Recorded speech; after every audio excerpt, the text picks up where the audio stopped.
Okay, howdy. It's been a hot minute since I've posted anything, but today, to get back into making some videos during quarantine, because what else am I gonna do? So I'm gonna be doing a real-time drawing. Obviously I'm gonna cut stuff out, otherwise it would be like 10 hours long. But I'm not gonna speed up any of the footage, and instead I'm just going to show you like snippets of my process, I guess. But yeah, I also put a Q&A up on my Instagram story, so I'm just gonna like talk to myself in my basement while I draw, so it's gonna be a great day. I'm gonna go slightly insane by the end of it, but it's gonna be fun. Yeah, I'm gonna be doing as you can see, quite a big drawing today. It's A3.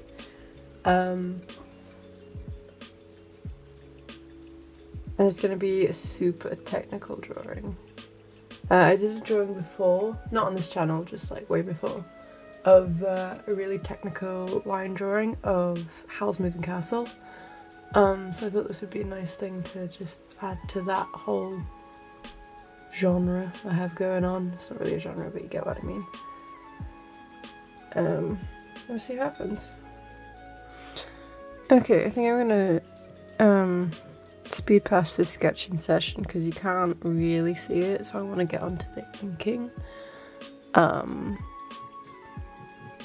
So if there's a big time skip, don't be alarmed. Prepare yourself. Okay, I'm gonna start answering some questions that I got on the Instagram story that I posted. And I just said give me topics to rant about, so this is gonna be fun. So someone said, what's your favourite brand of watercolours and why? I haven't really had that many sets of watercolours because they always last a long time. I go through a phase of using them non-stop and then I don't use them for ages. So the sets that I do have last a long time. And my two last sets, like between them I've had them for years, but they've both been Winsor & Newton and they've been really good. I forget what the other brand I had was, but to my memory they weren't too bad either. And I think the main thing with watercolours is the paper that you use rather than the actual colours. Like obviously if they're an established brand they'll probably be fine because, you know, it just means that it's pigmented enough. But either way you can make any set of watercolours work for you, I think. As long as you have decent paper, and by that I mean that it doesn't warp super bad and actually takes colour and everything, and it doesn't let the colour bleed. I mean that's pretty low standards for paper, but still. But yeah, I would focus on the paper if you're struggling with watercolours. Get some decent paper. Decent paper is good. I don't know, man. But for paper, I tend to use, is it Dealer and Rowney? I can't remember what it's called, but it's the two names one, the D&R one. I find their paper really good because they have a lot of variety in paperweight, so you can get what you really want and not just stuff that'll make do. I have used Winsor & Newton watercolour paper before, but in my opinion it's quite thin and it does warp quite a lot. Like it kind of feels like canvas, like almost fabric-y with how it bends, which, you know, is fine if that's what you want, but I just prefer a thicker paper personally. Someone else asked, what are things art schools look for? Okay. Honestly, I don't really know. I think I was advised. I mean, I didn't really get much advice when I was applying to college. I just kind of did it and then hoped that it would work, which probably isn't the best way to go. Always ask for help because, you know, two heads are better than one and all that. But from what I gather, they look for a range of skills. So like when I applied to college, I'm going way back here, so when I applied to college, I was told that because I had a range of stuff in my portfolio that they quite like that, because it means that you can experiment more once you're in art school, and they like that. So I had, in my portfolio, I had a lot of drawing, some painting. I took a little animation that I did with me. It wasn't very good, but you know, it showed that I had interest. And then I think I took some wood carving with me as well. But they like to see that you're not, is it one trick pony or one track pony? They like to see that you have a range of interests and skills, because it means that you can dip into a lot of different stuff. And especially for college, they like all that experimental shit. I don't really know what they look for, because I didn't get into that many unis when I applied. I got into my first choice, so it was fine. But a lot of other places didn't really seem to like me. And I think it's because, again, I should have asked for more people's opinion on my portfolio, because I don't think it was ordered in a way that made a lot of sense. And I think I also kept a lot of unnecessary stuff in there that they didn't really find interesting, and I could have swapped that out for some better pieces. But yeah, I think it's just show that you're a well-rounded person. Like, don't just show what you think they're looking for, show a bit of everything that you do. I was writing my CV recently, and my teachers in uni said that companies like to see that you have hobbies and stuff. I know you can't really put that on a portfolio, but it just it kind of made sense to me to make everything a bit clearer, that they just like to see you do other stuff, like all the skills that are just applicable to that job, like as long as it's in the kind of same field. And because obviously it's going to be like creative jobs that I'm mainly going to be applying for. So I put that I like other artsy shit, like sewing and pyrography, which is where you burn the wood. I've done a video on that if you want to go see. And wood carving, I've mentioned that before. Yeah, I just kind of put all the other stuff that I'm interested in that's also creative. How do I draw leaves? Like, should I draw the individual leaves, or should I just do blobs? Oh, the questions. I'll allude to leaves. But yeah, I know I am rambling a little bit because I'm kind of half concentrating on what I'm saying. But I hope that was helpful. What will life after uni look like for you? Okay, so after uni, I've got an internship at an animation studio that mainly does advertising and whatnot. It's gonna be fun. I'm really excited. It's in Manchester. Hopefully they still want me after this whole pandemic thing. Hopefully they're still hiring. But you know, it's luckily for me, it's a field that's very easy to work remotely in animation if you have all the equipment at home.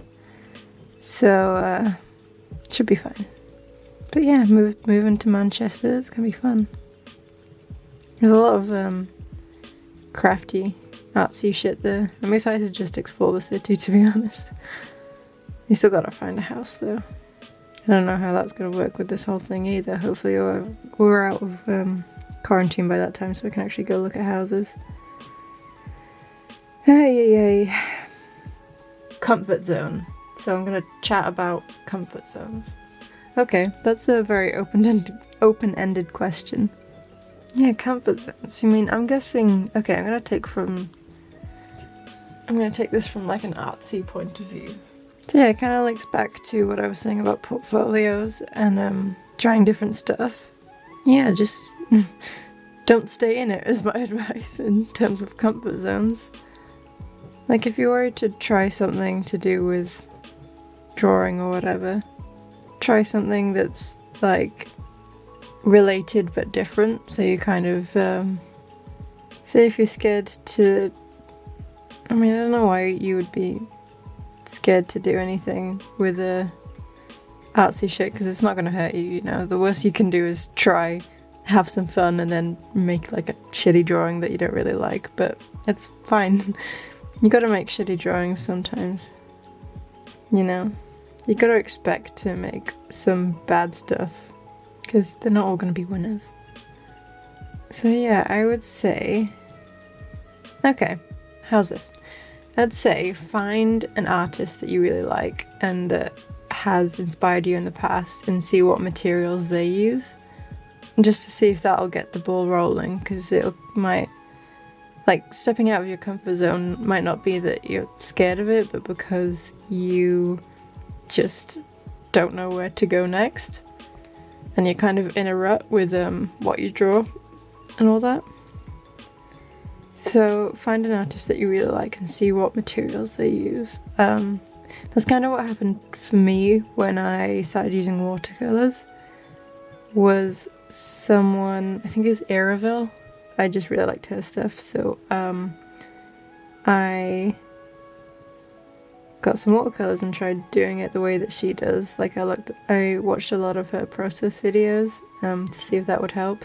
Obviously I couldn't do it exactly like hers because she has a very unique style, but it did kind of give me some ideas of what to try next and how to expand on what I've done. Okay, someone else asked what I'm gonna do after uni. I've already said that. I'm going to Manchester, it's gonna be fun. How did you find your unique drawing style? Practice, honestly, that's all it was. And I know it's really annoying to just get that answer all the time when people ask these questions, but that's honestly all it is. You just have to try different stuff and hope to find something that works. Like for me, I did a bunch of different drawing styles. If you go back through my Instagram, you can really clearly see, you know, some of them, not all of them were winners, but there was always something that I liked from each style, so I kind of stored that away for later. So then I tried something new. So say I would do a drawing and I'd really like the eyes, so I would keep using that eye shape but change everything else that I didn't like about the style, like the nose. So then you end up with like a Frankenstyle of basically a best of all your drawings, and that's how you develop a style. Well, that's how I did.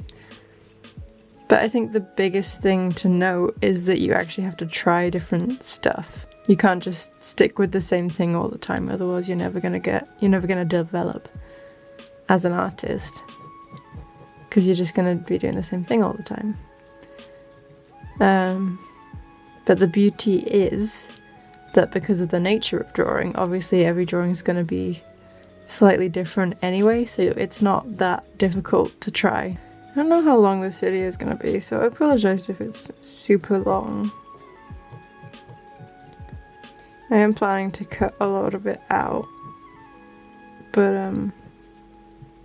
it's also real-time drawing, so I want to show as much as I can without it being boring, you know? Okay. Someone else said that I should chat about the pots and pans industry, and it's... But yeah, so, if you haven't listened to my dad wrote a porno, go listen to it, because it's honestly so funny. It will, you know, no matter how bad a pandemic gets, my dad wrote a porno will always make me laugh. Don't listen to it out loud is all I would say. You know, from the title you can kind of guess why, but it is honestly such a good listen. It's one of the few podcasts that I actually listen to. This is on the topic of podcasts, so I'm just going to talk about my favourite podcasts for a while, because I think they're neat. So obviously my dad wrote a porno. I think that's the only one that I've listened from start to finish all the way through so far. The rest I just kind of pick up and put down whenever I want, and I've never actually made it all the way through because it's like I have to be in the right mood for them, you know? The other one I listen to quite a lot is what's it called? No Such Thing as a Fish. I actually went to see that, like a live show of theirs. It was really good. It was really funny. But they're the writers or researchers for QI, and they just do a podcast with their favourite facts of the week, or what they found out that week. It's really funny.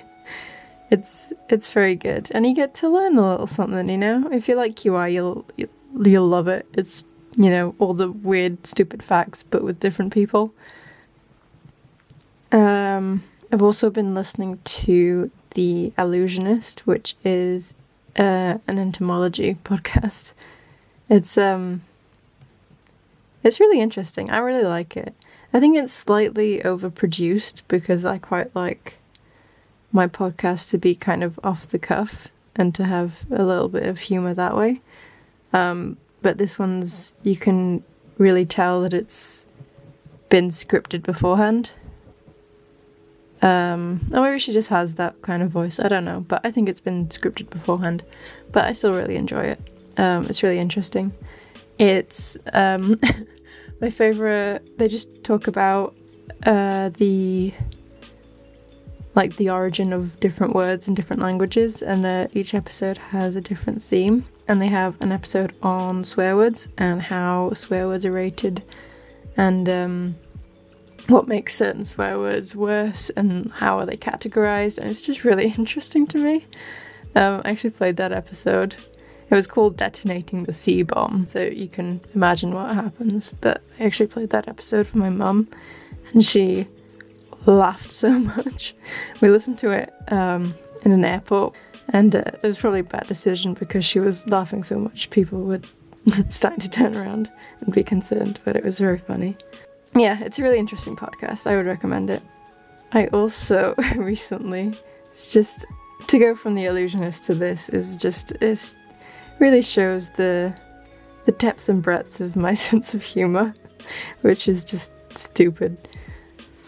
But yeah, I've also been listening to the TMG podcast. It's actually really nice to have on while I work, and I think it's just because the jokes are so dumb I don't have to pay attention to it, you know? It's just two guys making dick jokes for an hour. Very highbrow. But I just love it so much. It's very funny.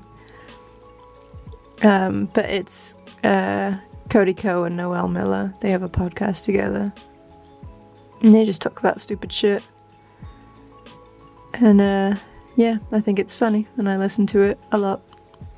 Okay, let's see what other questions there are. What inspires and motivates you to draw?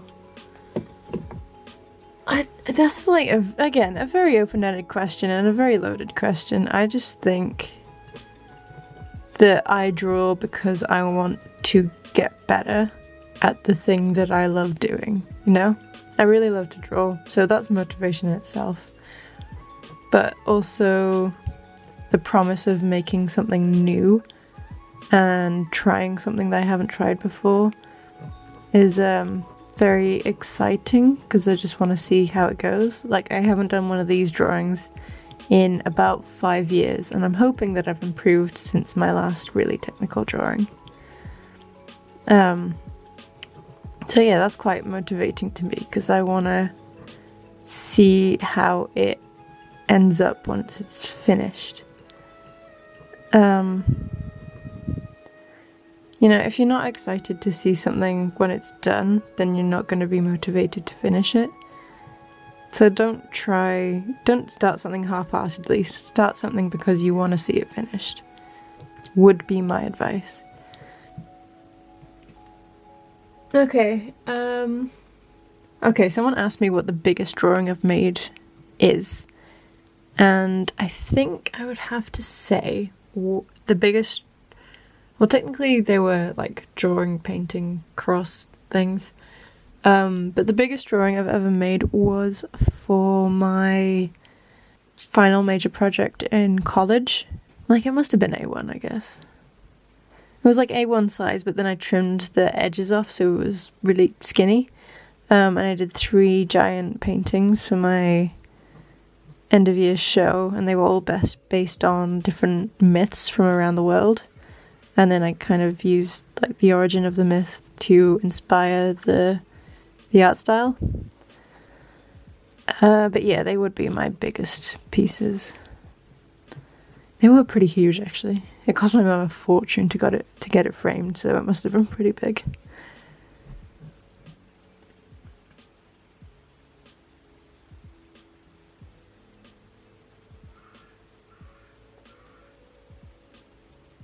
Okay, so here we go. Here's the final inked thing. I think it turned out pretty good. Like, it's a lot. But yeah, I hope you enjoyed this real-time video. I might do another one with watercolors where I actually give this a few washes just to make it a bit more. Yeah, it doesn't look as finished as I'd hoped, so I'm gonna add some watercolors to it to see what happens. So yeah, if you like this real-time format, I guess, then I'll be doing another one soon. So keep an eye out for that, and thanks for watching.